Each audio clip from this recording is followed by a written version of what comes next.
Hello there. It's been a while. So I've been somewhat out of the loop due to my studies, with my perfect plan of somehow gaining a degree so that I can get a job so that I may have the opportunity not to starve. So to distract me from that Ponzi scheme, I've decided to play a game where I torment the populace of a developing country with poor organization and unethical business practices. In a game which taught me the lesson and the valuable saying, when in doubt, whip them faster. This game is Sid Meier's Railroads, a game from an ancient time of 2006, where the customs were very sophisticated and their culture was extraordinarily rich. A game where you set out to build your own railway and compete against rivaling companies that compete for dominance. The tabletop look gave me a great deal of nostalgia from my early childhood, but after playing this game, you start to realize that this innocent look is hiding a more sinister game. I noticed this little fact as I started to notice the way I started reacting to certain game events.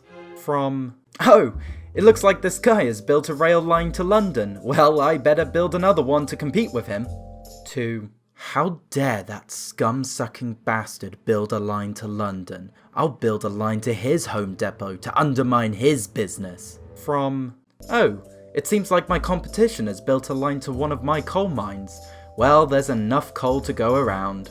To, that weasel-faced bastard didn't learn his lesson. Well, in that case, I'll set my line to take all of that coal mine's reserves just so that he doesn't get a single lump of it.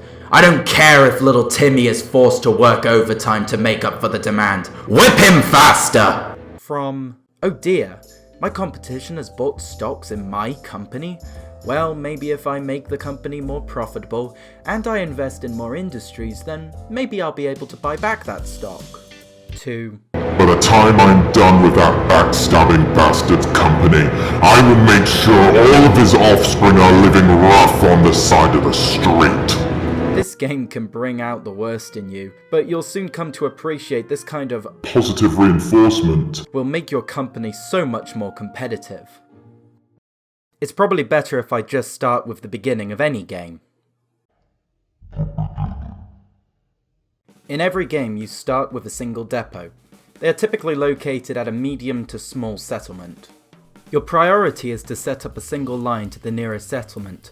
From there you can start transporting passengers and mail at a fair price. The amount of freight that you've put on that line will also affect how quickly it can move from one depot to another. This is a bit of a balancing act as you have to decide which would you prefer, a small profit in a short period of time or a larger profit in a larger period of time. Situated too far away from a settlement? Well, too bad. The world of business is never equal, and you'll need to adapt to the situation in order to keep your business afloat. I typically start my games by selling a portion of my company's stock, and try to establish at least 3 separate lines to separate settlements. It's absolutely vital that you get quick and consistent revenue going into your treasury. Passengers and that mail is profitable at first, but the price will dramatically drop, and you'll need to add new resources of income. This is where industry comes into play. Industries boil down into 2 types, industries in settlements and industries outside of settlements. It is in your best interest that you control the industries outside settlements could be mines, farms, and sources of supply, and you can make an easy profit in the early game by simply transporting those resources to their respective industries and settlements. But once again, this does not remain profitable forever, so you need to start looking into settlement industries. These could be stockyards, steel firms, weaving mills, and even pharmaceutical sites, and more. If you transport the supply, those industries will produce other resources like medicine, steel, food, and clothing, which in turn can be transported to other settlements that may need them. Food is usually the industry to profit off, as nearly all settlements need food, but once again, industries like medicine and weaponry are much more profitable.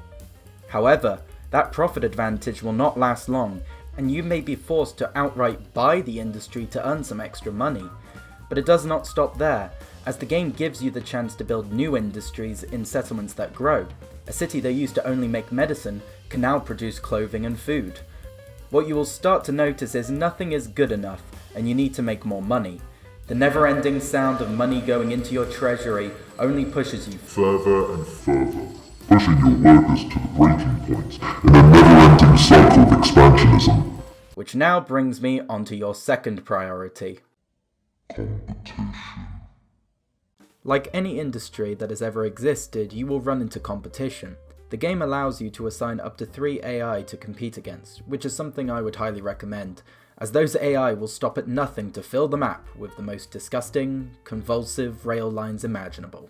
If you happen to come from Britain, you may not suffer the symptoms of anxiety when staring at your opponent's Picasso work in rail. It's not because you don't understand what anxiety is, it's because you have personally experienced the weaponized stupidity that is the British rail system.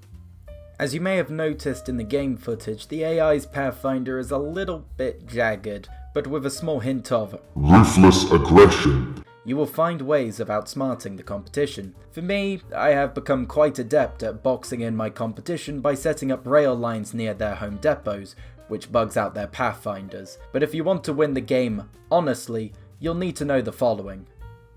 You can win the game in 2 ways: buy out the other companies and be the last railway standing, or be the most valued company at the end of the allotted game time. Whichever way you choose, you will always need to be on guard. The AI may set up lines that go to your depots and may start shipping freight or passengers that you need on your own line. Just like you, they can also buy industries and even build new industries to match your company's expansion. You will also need to keep a close eye on the efficiency of your lines, as you will want to maximize your profit.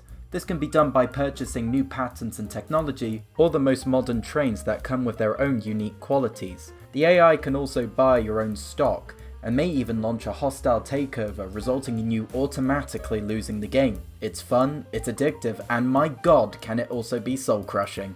It's a constant game of cat and mouse, and if you happen to find yourself at a disadvantage at the start of the game, you may find yourself always scrambling to catch up. There are, however, times where you are perfectly placed, and you may have the clear advantage. This results in each game being relatively unique, and with the game possessing multiple maps from Great Britain to the European mainland, to Germany, to the far-flung east of Istanbul, from the dreary lands of the east coast of the US, to the dreary lands of the West Country, to the dreary lands of the West Coast, and on top of that, the game offers several other experimental maps that keep the gameplay fresh and exciting. The game also has a changing marketplace, where the values of goods can go up and down due to the in-game events, or they can be affected by the current supply and demand.